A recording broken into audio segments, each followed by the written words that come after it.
Нийслэлийн замын хөгжлийн газар UB Road Silverman.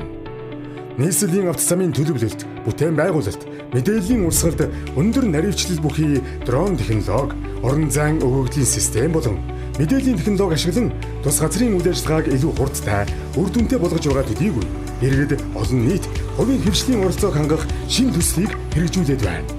Тусгай дроноор замын байгууламжийг геодезийн хэмжилт боловсруулалт ашиглан өндөр наривчлалтайгаар зураглан авдаг ба мэргэжилтнүүд энэ үр дүнд суйрлан тоон өгөгдөл болгон хөрвүүлж боловсруулдаг. Ингэснээр замын байгууламжийн олон төрлийн давхраг, нарийн мэдээлэлтэй үндсэн орон зайн мэдээллийн сантай болж байна. Үндсэн орон зайн мэдээллийн сан нийслэлийн замын хөгжлийн газар болон төрийн байгууллагуудтай мэдээлэлээ бодит агшин хурдан хугацаанд солилцох хамтын ажиллагаанд ач холбогдолтой юм. Энэ сангийн мэдээллийг холбогдох байгууллагуудад хуваалцснаар шийдвэр гаргах үйл явц илүү оновчтой бөгөөд хурдсах боломжтой боллоо.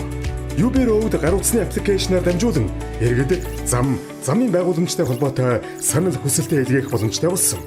Нийслэлийн замын хөгжлийн газрын мэргэжилтнүүд тус мэдээллийн систем дээр замын төлөвлөгөө боловсруулах, арилгын ажил удирдан зохион байгуулах, хяналт тавих, хүлээн авах бүхий л үйл ажиллагааг гүйцэтгэж байна.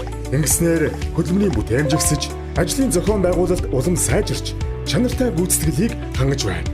Иргэдийн шууд оролцоог нэг дор бүрдүүлсэн энэхүү шинжилэл нь хотын хөгжилд дэмжлэг болох үйс мэдээллийн нээлттэй сан бий болж байна. Нийслэлийн замын хөгжлийн газар.